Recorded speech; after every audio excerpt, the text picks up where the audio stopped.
Negeriku Indonesia, sungguh indah alamnya, kaya akan budaya, beragam suku bangsanya. Negeriku sungguh subur, rakyatnya hidup makmur, damai rukun bahagia, rahmat yang maha kuasa. Aku cinta Indonesia, dari Aceh hingga Papua, walau berbeda tetap satu jua. Aku cinta Indonesia.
Selamat pagi semuanya, apa kabar?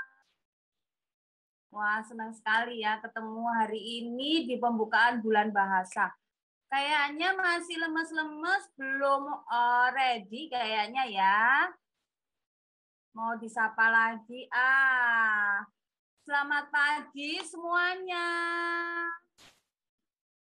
Ya, kita bersyukur pada Tuhan Yang Maha Esa karena hari ini kita bisa mengadakan kembali acara bulan bahasa walaupun masih belum boleh datang ke sekolah, tapi kita bersyukur karena hari ini kita boleh mengadakan serangkaian acara seru di dalam rangka bulan bahasa. Nanti akan ada musikal, drama musikal, dan gerakan-gerakan yang lain ya.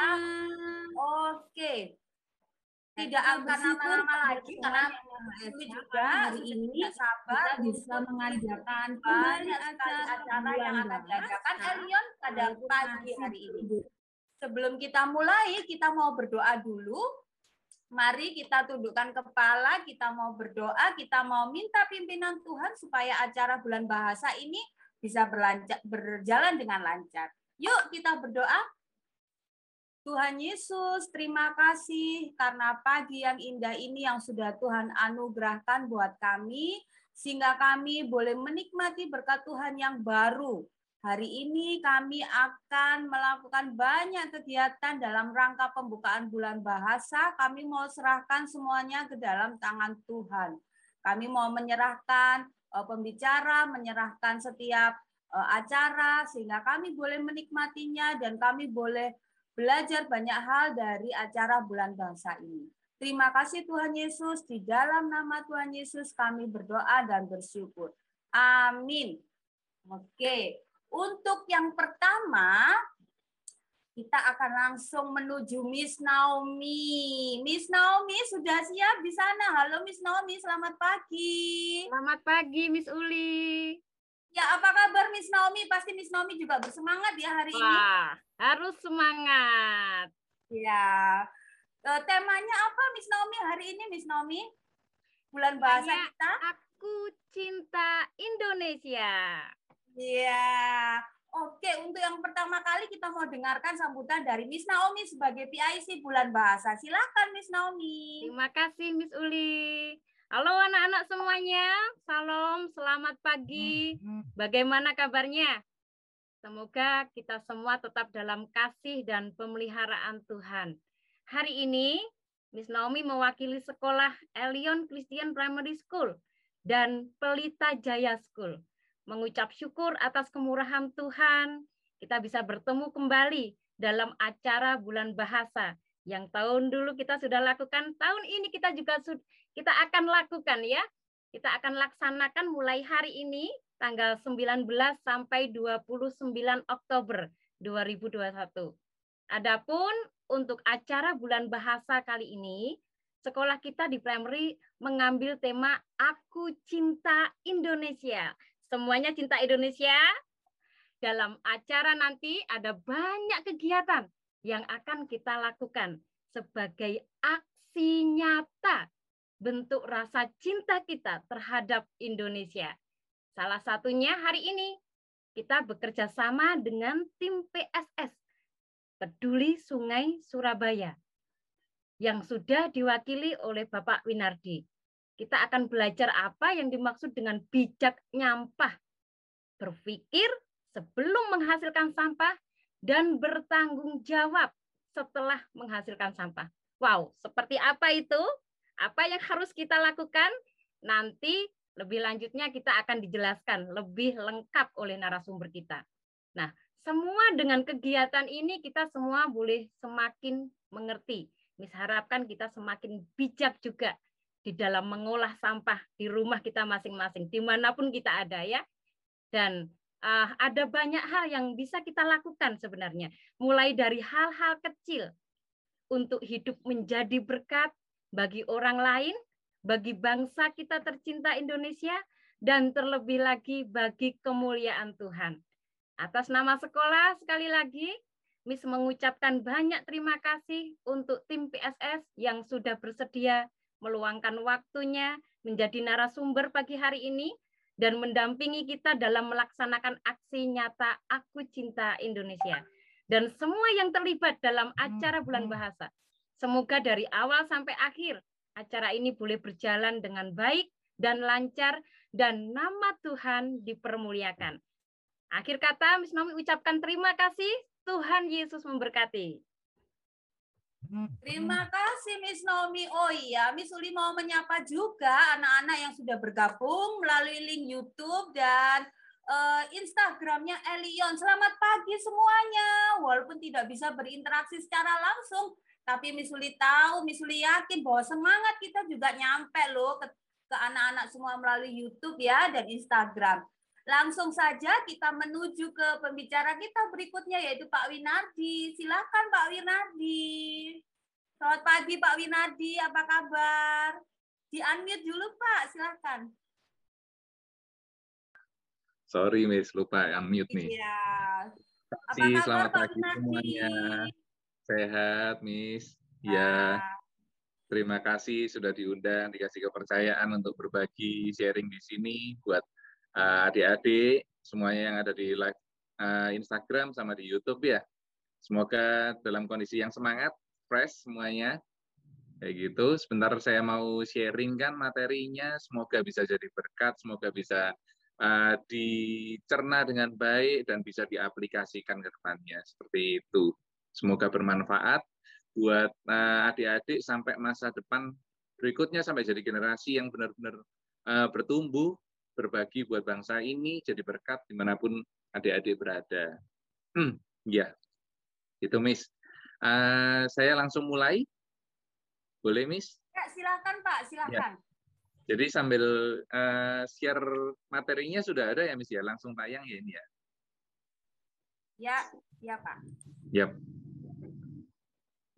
Oke, adik-adik sebelumnya saya salam kenal, tak kenal maka tak sayang pastinya. Jadi saya Winardi, Winardi Litanto dari Peduli Sungai Surabaya, disingkat PSS biasanya. Nah, PSS ini sudah berdiri sejak 2017, kita memang terjun fokusnya ke masyarakat bantaran sungai. Awalnya kita turun ke masyarakat bantaran sungai. Nah, kenapa sih kok kita sebut komunitas kita atau yayasan ini bernama Peduli Sungai Surabaya? Karena alasan awalnya kita melihat bahwa masyarakat perkotaan secara luas itu masih bergantung terhadap sungai yang ada di Surabaya, sekalipun dalam kondisi yang tidak layak konsumsi maupun tidak layak digunakan. Dan pastinya dibantu dengan PDAM, pengelolaannya seperti itu. Tapi dalam proses pengolahannya pasti dibutuhkan proses kan, prosesnya karena sungainya kondisinya tidak baik, otomatis pengolahannya juga harus lebih keras supaya menghasilkan air yang bisa kita gunakan untuk mandi setidaknya, atau untuk cuci piring, atau untuk cuci baju. Nah, sedikit sejarah bahwa tahun 2000-an, ya kan, saya pas waktu saya masih kecil, di waktunya seperti adik-adik sekarang, air di saat itu masih bisa kita masak, masih bisa kita gunakan untuk minum. Tapi hari ini di tahun 2021, kita melihat sendiri bahwa realisasinya air secara tidak langsung nggak layak untuk bisa kita minum, ya kan? Bahkan untuk kita godok saja, kita masak sampai mendidih, airnya rasanya nggak layak juga tetap untuk kita minum karena masih ada baunya, ya kan? Kalau adik-adik masak mendidih itu biasanya di atas ada kelihatan seperti apa, embun, bukan embunnya sih, maksudnya kayak ada minyak-minyaknya seperti itu ya. Nah, itu yang membedakan tahun 2000-an sama sekarang tahun 2021. Kayak gitu. Nah, setelah itu kita melihat kualitas airnya berarti kan menurun tuh dari tahun sekian sampai ke tahun sekian. 20 tahun nih sudah. Ya, dari situ kita melihat bahwa wah ternyata kondisi yang seperti ini nggak bisa terus-terusan kita lanjutkan. Nah, singkat cerita adalah PSS hadir di tahun 2017. Seperti itu. Saya sendiri sebagai inisiatornya, kita mendirikan bareng sama teman-teman, akhirnya berdiri dan bergerak ke masyarakat bantaran sungai. Seperti itu. Oke, itu sepintas perkenalan saya mengenai Peduli Sungai Surabaya. Kita lanjut next slide-nya, Miss. Nah, Karena di bulan bahasa tahun 2021 ini kita memulai dengan tema Aku Cinta Indonesia. Jadi kita merefleksikan dulu nih. Kira-kira adik-adik kalau mau Aku Cinta Indonesia itu harus bagaimana sih? Kita ngelihat kondisi yang pasti kita ketika mau mencintai itu kan harus melihat latar belakangnya. Siapa sih yang kita cintai? Apa sih yang harus kita cintai dan bagaimana cara kita mencintai? Kan seperti itu ya. Nah, di sini saya mau mengajarkan untuk kita melihat kira-kira alasannya apa sih untuk kita itu perlu mencintai Indonesia. Yang pasti kita harus melihat latar belakangnya. Indonesia ini bisa dikatakan perairannya cukup luas, ya kan? Kondisi airnya juga melimpah, tapi dengan kondisi yang tidak layak, dirusak oleh manusianya yang tinggal, masyarakatnya sendiri.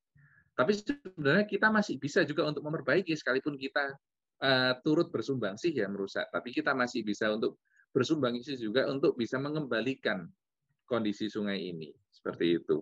Next slide, Miss. Sambil kita mencintai Indonesia, kita harus melihat latar belakangnya. Gimana sih kondisinya?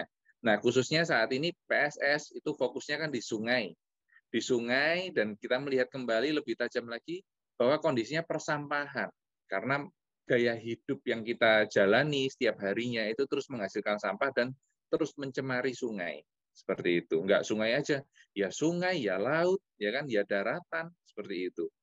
Nah, saya bacakan di sini, ini kita ambil dari bisnis.com Jakarta. Kita melihat di tahun 2020, sampah mencapai, volume sampah plastik mencapai 6,8 juta ton, dan tumbuh sebesar 5% setiap tahunnya.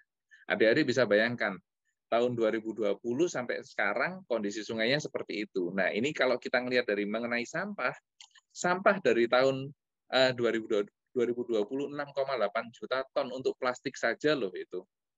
Ya kan? Nah, tumbuh sekitar 5% per tahunnya. Berarti bisa kita lihat kalau kita kalikan sampai 10 tuh adik-adik berarti usianya berapa? 20-an ya. Kurang lebih 18 tahun misalnya seperti itu. Itu mencapai 11,8 juta ton. Bisa dikatakan hampir 2 kali lipatnya kan. Bisa adik-adik bayangkan nanti kalau 20 tahun berarti seberapa juga volume sampahnya. Belum ditambah dengan penambahan jumlah penduduk juga. Nah, itu bisa kita refleksikan, kita bayangkan, wah kalau misalnya ini tidak bisa direm, terus-terusan bertumbuh jumlah sampahnya, otomatis bisa kebayang kondisi sungainya seperti apa, terus lingkungan sekitar kita seperti apa, ya kan? Bagaimana cara kita mengatasi, harus banyak perubahan pastinya. Nah, di Kementerian Lingkungan Hidup dan Kehutanan KLHK itu memaparkan bahwa komitmennya mencapai visi besar bersama untuk mengurangi sampah hingga 30% dan melakukan penanganan sampah sebesar 70% di tahun 2025. Sebenarnya visi ini sudah dijalankan, targetnya di tahun 2020 kemarin. Tapi karena tahun 2020 tidak bisa tercapai, terpaksa visi besar ini dimundurkan sampai ke tahun 2025. Nah, kita lihat nih, 5 tahun lagi, kita bisa menjadi penyumbang-penyumbang enggak untuk mencapai visi besar, mengurangi sampah hingga 30%. Nah, kita lihat bagaimana caranya dan bagaimana sih kita menyikapi kondisi ini untuk kita bisa sama-sama mencintai Indonesia. Gitu. Next slide, Miss. Nah, di slide ini kita bisa melihat gaya hidup manusia bersumbangsih kepada kuantitas dan kualitas air bersih. Kalau kita melihat adik-adik di usia-usia sebelumnya pasti menggunakan popok kan. Nah, popok ini sebenarnya bisa dikatakan sebuah produk yang susah untuk didaur ulang. Kayak gitu. Kalau susah didaur ulang, masih oke lah kalau dibuang ke tempat sampah yang baik dan benar. Repotnya lagi, dibuang ke sampah yang baik dan benar saja nggak cukup sebenarnya. Nah, tapi realisasinya yang kita alami masih banyak masyarakat di perkotaan, di Surabaya khususnya, yang membuang sampah popok ini ke sungai bahkan. Seperti itu. Ya mungkin adik-adik nggak sampai, orang tuanya nggak sampai buang sampah ke sungai, tapi tetap menghasilkan sampah-sampah itu tadi. Nah, lagi part lainnya ada kita ngelihat kaos katun. Untuk produksi satu kaos katun, itu membutuhkan 2.700 liter air dalam proses produksinya. Dan itu setara dengan air minum kita selama 3 tahun. Kebayang ya adik-adik ya, buang airnya seperti apa untuk bisa menghasilkan sebuah kain seperti itu. Nah, kain ini pun yang kita hasilkan, baju-baju yang kita gunakan, ini juga masih menjadi sumber masalah. Karena nanti adik-adik sudah membesar, bajunya adik-adik nggak bisa dipakai lagi, harus menggunakan baju yang lain yang lebih besar, harus beli baru. Seperti itu. Nah, ini ada tips-tips kecil. Kalau kita pakai baju, sebisa mungkin digunakan semaksimal mungkin. Jangan maksudnya rusak sedikit dibuang, seperti itu. Karena yang kita buang ini bakal menghasilkan sampah lagi. Dan sejauh ini, baju-baju kain yang kita hasilkan ini tidak bisa didaur ulang di Indonesia. Ada negara-negara tertentu yang bisa mendaur ulang ini, tapi kan susah sekali prosesnya. Seperti itu. Nah, kemudian kalau kita melihat ada cangkir kopi. Cangkir kopi, kenapa sih kok cangkir kopi termasuk salah satu penyumbang kuantitas dan kualitas air bersih yang nggak layak ini? Dari plastik ini, kebanyakan kita buangnya kan cuma sekedar saja. Misalnya di tempat sampah yang tercampur nih. Nah, ini adalah salah satu hal-hal kecil yang turut menyumbang kondisi sungai kita dan persampahan kita di Indonesia itu semakin memburuk. Baiknya kita mulai mengurangi penggunaan sampah seperti ini yang sekali pakai. Jadi kita gunakan misalnya barang-barang lain yang lebih efektif bisa digunakan berkali-kali, misalnya seperti tumbler. Nah, nanti lebih lengkapnya saya lanjutkan lagi di next slide berikutnya. Oke, Miss. Di gaya hidup ini, kita ngelihat adik-adik barangkali nih, masih melihat nggak sih papa mama atau orang terdekat masih buang sampah seperti yang di foto ini, di foto sebelah kiri. Coba dilihat, kalau buang sampah di jalan, cuma dibuang gitu saja. Kan nggak baik tuh. Jadi diingatkan, adik-adik yang tahu seperti ini adalah hal yang nggak baik, adik-adik bisa mengingatkan, papa, mama, om, tante, jangan buang sampah seperti itu. Nanti dibuang ke tempat sampah yang baik. Seperti itu, ya kan? Ini adalah hal baik, hal kecil yang bisa kita lakukan sejak dini, yang kita bangun supaya turut mengingatkan satu dengan yang lain. Nah, terus ibu-ibu ini, kalau kita buang sampah, kebanyakan kita campur kan seperti ini. Di rumah, coba dilihat sampahnya di rumah, kita lihat kalau buang sampah, ikan terinya masuk, ikan pindangnya masuk, sisa daging, sisa makanan, ada plastiknya, ada kertasnya, ada kemasan-kemasan lainnya yang masuk dalam satu tempat sampah. Nah, nanti kita belajar bareng gimana sih cara mengatasinya. Kita lihat, gaya hidup konsumerisme ini dibarengi pula dengan rendahnya kesadaran membuang sampah pada tempatnya, serta minimnya kesadaran masyarakat untuk memilah sampah. Ini adalah salah satu problem yang harus kita atasi bersama. Caranya apa? Merubah gaya hidup. Seperti itu. Nah, gaya hidup yang seperti apa? Next slide, Miss. Sebelum ke gaya hidup, kita melihat dulu partnya apa saja sih yang harus kita mengerti dan kita bayangkan supaya kita ini bisa benar-benar menghidupi gaya hidup yang bakal kita bangun berikutnya. Kita melihat dampak dari pencemaran sampah. Kita lihat udara, misalnya. Gas rumah kaca dari sampah organik dan penyebab perubahan iklim. Jadi kalau sekarang ini dirasa, adik-adik ngerasa kok panas banget ya, kok nggak hujan-hujan, padahal belum musim hujan semestinya, seperti itu. Banyak perhitungan cuaca yang semestinya musim panas ternyata jadi musim hujan. Musim hujan ternyata jadi musim panas. Ini kenapa sih? Sebenarnya ada salah satu faktornya juga dari persampahan kita. Jadi sampah organik yang kita makan, biasanya ya sisa-sisa makanan yang kita konsumsi, misalnya nih ada sayur-sayuran, ada daging, nasi, seperti itu kan. Biasanya kalau adik-adik makan nggak sampai habis, ini berarti adik-adik salah satu juga yang menyumbangkan, ya kan? Jadi kakak sarankan, baiknya kita makan sampai habis, benar-benar sampai habis, maksudnya nasinya habis, sayurnya habis, ya kan? Ikannya, durinya nggak usah dimakan, tetap dimakan dagingnya saja, seperti itu. Nah, nanti ada pengolahan-pengolahan lainnya yang lebih detail lagi. Nah, kita lihat juga di sungai, kondisi air yang tidak layak minum. ikan di sungai yang mengandung mikroplastik, transgender, dan mengakibatkan tidak dapat berkembang biak. Jadi karena saking banyaknya sampah plastik, misalnya adik-adik ini sudah sering membuang sampah pada tempatnya ya. Nah, ini masih belum cukup. Kita masih perlu untuk membuang sampah dengan terpisah. Apalagi kalau masih melihat orang-orang yang membuang sampah sembarangan, misalnya buang kresek, buang plastik, sisa kemasan dibuang ke sungai, dibuang ke selokan, atau dibuang di jalanan begitu saja, ya kan? Hal itu yang turut merusak perkembangan ekosistem di sungai maupun di laut bahkan. Nah, di laut ini juga kita melihat merusak terumbu karang sebagai rumah dari biota laut. Hewan-hewan laut yang tersiksa dan mati akibat sampah. Karena kan hewan-hewan laut tidak bisa melihat mana ini yang makanan, mana yang itu sampah. Jadi bisa ikut termakan plastik-plastik itu tadi. Nah, belum lagi plastik-plastik yang sudah puluhan tahun di laut, di sungai, akhirnya mikroplastik itu jadi menyebar, dikonsumsilah dengan hewan-hewan di laut. Nah, hewan-hewan laut yang makan kan juga manusia juga.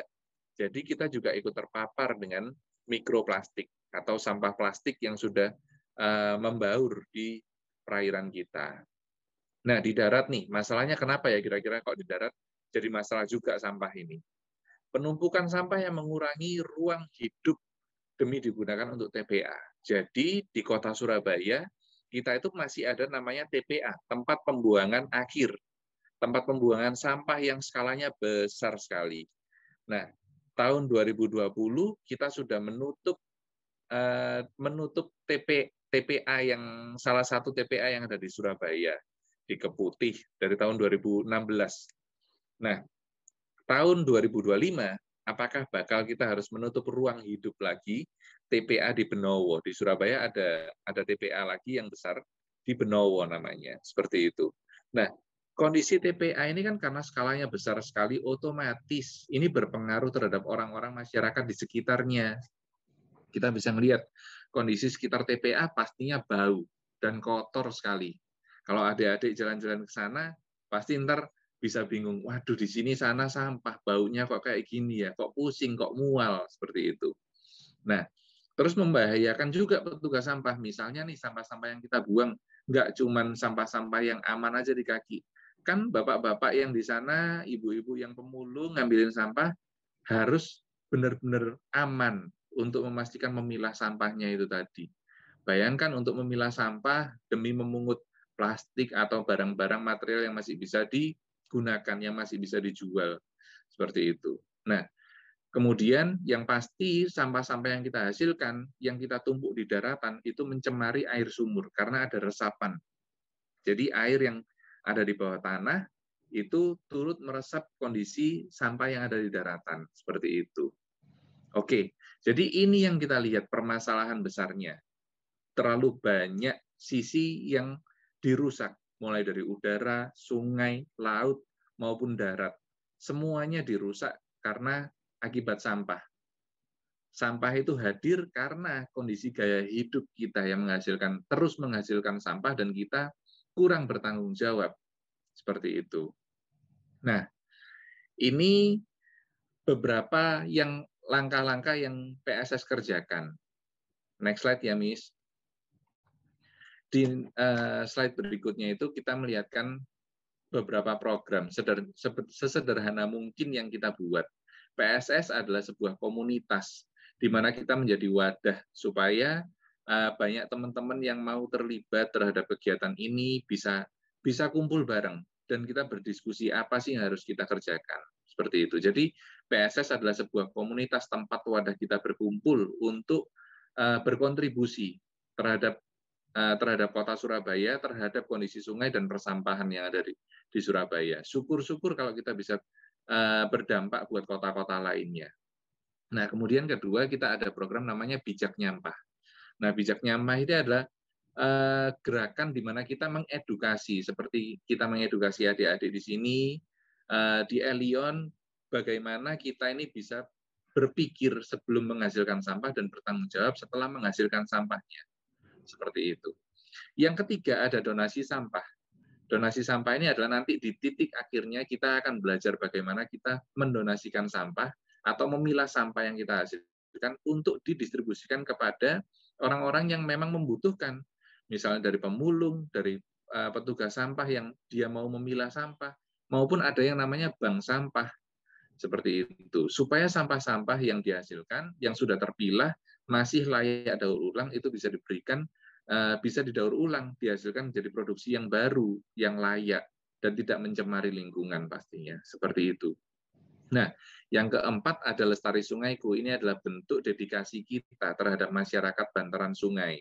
Jadi kita menduplikasikan program kita yang ada, jadi termasuk PSS, Bijak Nyampah dan Donasi Sampah ini, kepada suatu lapisan masyarakat tertentu, yang khususnya di bantaran sungai, supaya mereka menduplikasi program ini, dan terus menghasilkan komunitas-komunitas lainnya di masyarakat bantaran sungai lainnya juga. Seperti itu.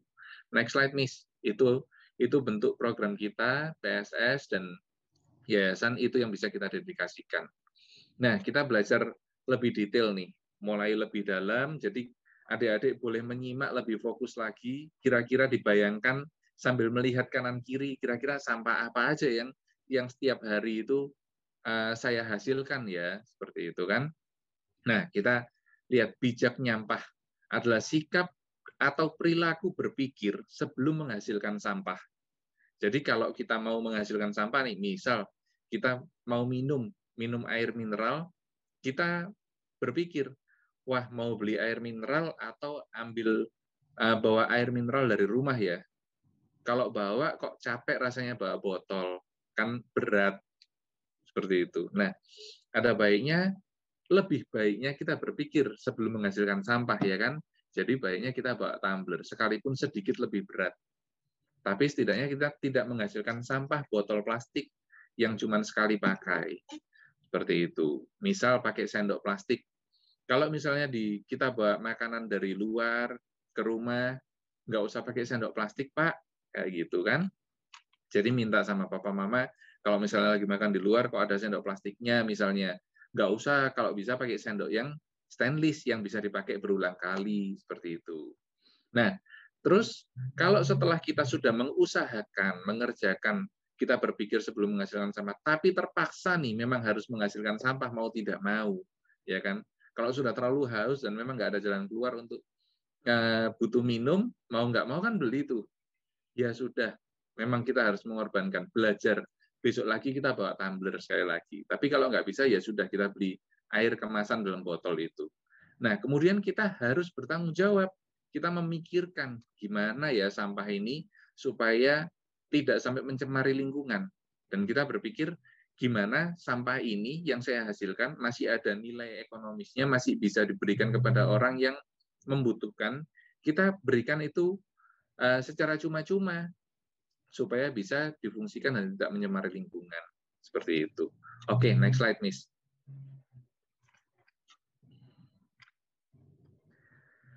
Kita berpikir langkah-langkah bijak nyampah yang bisa kita lakukan. Kita cegah penggunaan kemasan sekali pakai. Gunakan tumbler, gunakan kotak makan, ya kan? Nggak pakai nasi bungkus, misalnya. Kita ganti pakai rantang atau tepak makan yang baik. Sedotan stainless, kalau adik-adik di luar, biasanya beli minuman boba ataupun beli minuman kemasan. Baiknya sedotannya, nggak usah pakai sedotan deh, minum es teh aja kok, minumnya di gelas. Dibersihin dulu gelasnya, ya kan? Seperti itu. Terus tote bag pengganti kantongan plastik, kantongan kresek. Seperti itu. Kalau kebanyakan pakai tisu biasanya, pakai sapu tangan. Ya kan? Jadi hal-hal kecil yang kita setiap hari hasilkan itu bisa kita pikirkan sebelum kita pakai. Oh, lebih baik pakai ini supaya tidak menghasilkan sampah. Oh, pakai sedotan, nggak usah pakai sedotan atau pakai sedotan stainless kalau memang mau menggunakan seperti itu. Nah, setelah kita memang langkah kedua, kalau memang kita harus menghasilkan, ya terpaksa kita harus memilah sampah organik dan non-organik yang layak daur ulang. Setidaknya ini adalah bentuk pertanggungjawaban kita terhadap sampah yang kita hasilkan, ya kan? Karena kan kita menghasilkan sampah mulai dari botol, sudah baju juga nggak bisa kita olah, sedotan cuman bisa kita buang aja kayak gitu. Dan nilainya rendah sekali. Kan sayang kalau kita cuman buang mencemari lingkungan, sekalipun nilainya rendah tetap kita harus bertanggung jawab. Seperti itu. Yang ketiga, kita olah sampah yang sudah terpilah, masukkan ke dalam donation box yang dikelola oleh orang-orang terdekat. Nggak harus PSS, tapi orang-orang terdekat juga bisa. Misalnya, adik-adik melihat ada pemulung di depan rumah. Coba dipanggil, minta papa mama, panggil orang pemulung, barangkali mau ambil sampah yang kita pilah setiap harinya di rumah, kita kasihkan ke bapak ibu pemulung itu, seperti itu. Itu hal-hal kecil yang bisa kita lakukan. Oke, next slide. Ini jenis sampah yang dapat kita donasikan. Jadi sampah yang kita hasilkan ini kan nggak semuanya bisa didonasikan ataupun bisa kita pilah sampahnya didaur ulang. Misalnya nih, adik-adik punya sampah botol sirup, botol kecap, botol minuman. Biasanya yang adik-adik misalnya minum apa nih, boba ya kan?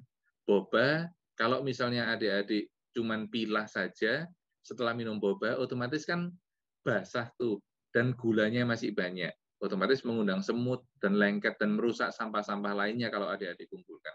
Jadi baiknya kita cuci dulu sekilas, sebentar saja, cuman sekedar supaya tidak mendatangkan semut dan masih layak untuk orang-orang ambil dan dikelola seperti itu. Nah, adik-adik mulai lihat sekitar kira-kira apa ya yang saya hasilkan dari plastik kaca, dari botol kaca. Botol kaca apa saja sih kira-kira yang ada di rumah yang bakal calon-calonnya jadi sampah, tapi yang masih layak daur ulang, kayak gitu kan. Jadi adik-adik kumpulkan dulu. Kemudian plastik. Coba dibayangkan, kira-kira plastik apa ya yang setiap hari kemungkinan saya hasilkan terus nih. Botol atau gelas minuman, kemasan makanan, mika, kemasan saset, kantongan plastik, tali rafia, ya kan, tutup galon, botol atau wadah plastik, produk kosmetik. Nah, mama biasanya kan punya produk-produk kosmetik. Biasanya kalau buang kemana tuh? Tanyain ke mama, kemasannya kosmetik kemana biasanya? Atau cuma dibuang ke sampah begitu saja, ya kan? Nah, ini adalah hal-hal kecil yang bisa kita lakukan, saling mengingatkan di rumah, saling mengingatkan di sekolah, di luar, saling mengingatkan kalau ada yang buang sampah sembarangan, kita ingatkan nggak boleh, nanti itu turut mencemari lingkungan, ya kan? Yang bertanggung jawab ya harus kita semua, harus kita bersama-sama. Nah, ini sampah anorganik, jadi sampah-sampah yang bukan organik ya, anorganik yang bisa kita kumpulkan, yang bisa didonasikan, seperti itu. Nah, kemudian yang organik ini nggak selalu mengenai makanan atau sayur-sayuran atau sisa daging atau ikan ya. Jadi kalau yang seperti itu organik yang tidak bisa didaur ulang, yang tidak bisa didonasikan maksudnya. Bisa didaur ulang kalau adik-adik mau membuat kompos, pupuk istilahnya seperti itu. Tapi di program ini kita mengajak untuk memilah sampah yang layak daur ulang dulu. Jadi hal-hal kecil dulu yang bisa kita lakukan. Nah, sampah organik apa sih yang bisa kita kumpulkan dan bisa didonasikan? Itu contohnya kertas HVS, kertas buram, kardus, koran bekas, piring kertas, terus gelas, dan kantongan-kantongan seperti itu. Itu saja yang bisa kita donasikan, dan semuanya dalam kondisi bersih. Seperti itu. Selebihnya, next slide-nya, Miss, ini sudah kita tutup. Jadi semoga cukup menjelaskan ke adik-adik semua dan kita bisa melakukan hal-hal kecil ini tadi dan saling mengingatkan satu dengan yang lain. Oke, selebihnya kita mengajak seluruh lapisan masyarakat untuk bertanggung jawab atas sampah yang diproduksi dengan menjadikan memilah sampah sebagai gaya hidup yang baru, ya kan? Yang kedua, mengurangi sebagian besar dari upaya mengurangi sampah plastik berakhir dan mencemari sungai dan laut. Seperti itu. Oke, ini singkat kata saya tutup. Saya selesai untuk presentasinya. Semoga bisa jadi berkat buat adik-adik, buat Miss semuanya sekalian juga. Gaya hidup ini semoga bisa dihidupi. Seperti itu. Oke, terima kasih buat kesempatannya. Terima kasih Pak Winardi untuk penjelasannya. Saya juga mulai lihat-lihat nih sampah apa yang sudah saya hasilkan setiap harinya ya Pak Win.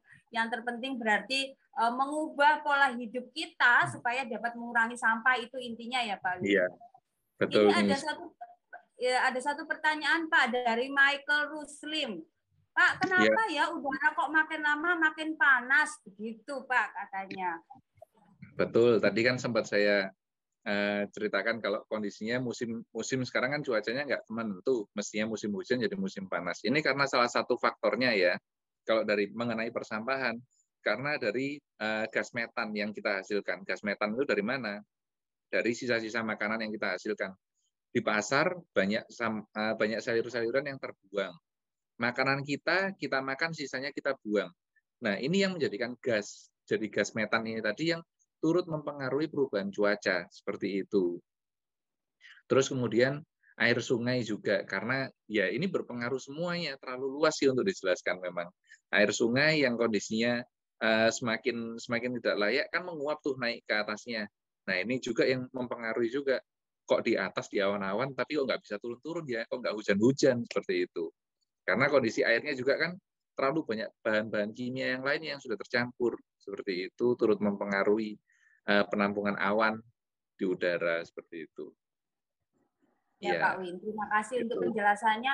Nggak nyangka ya Pak, ternyata pola hidup kita mempengaruhi pembuangan sampah, akhirnya mempengaruhi juga cuaca yang akhir-akhir ini tidak menentu ya Pak Win. Betul. Oke, sebenarnya masih banyak pertanyaan. Nanti mungkin anak-anak bisa sampaikan ke wali kelas masing-masing, ke homeroom teacher-nya. Nanti akan dibantu untuk menyampaikan ke Pak Winardi karena waktunya yang sangat terbatas. Karena setelah ini kita akan melanjutkan dengan kegiatan Aku Cinta Indonesia. Sekali lagi kami mengucapkan terima kasih untuk penjelasannya Pak Winardi.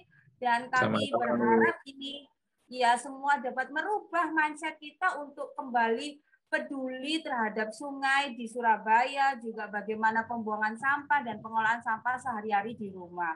Terima kasih Pak Win, Tuhan Yesus memberkati. Terima kasih. Mari ini saya selanjutnya, ya Pak Win. Ya, saya izin. Oh iya Pak Win, terima kasih.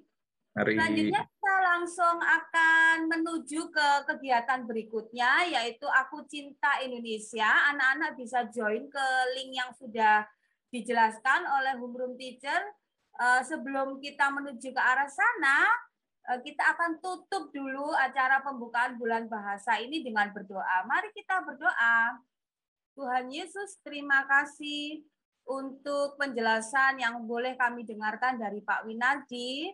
Tuhan, kami bersyukur karena Tuhan berikan kami hikmat. Tuhan berikan kami informasi melalui Pak Winardi, sehingga kami boleh tahu apa yang harus kami lakukan untuk berikutnya menyelamatkan bumi yang sudah Engkau anugerahkan buat kami. Terima kasih Tuhan, sebentar kami akan melanjutkan beberapa aktivitas kami mau menyerahkan semuanya ke dalam tangan-Mu. Di dalam nama Tuhan Yesus kami berdoa dan bersyukur. Amin. Ya, anak-anak langsung lanjut ke acara berikutnya. Saya Miss Uli mengucapkan terima kasih dan minta maaf kalau misalnya ada salah-salah kata atau kurang waktu pemutaran live kita hari ini ya. Sampai jumpa di acara berikutnya. Selamat pagi, Tuhan Yesus memberkati. Bye.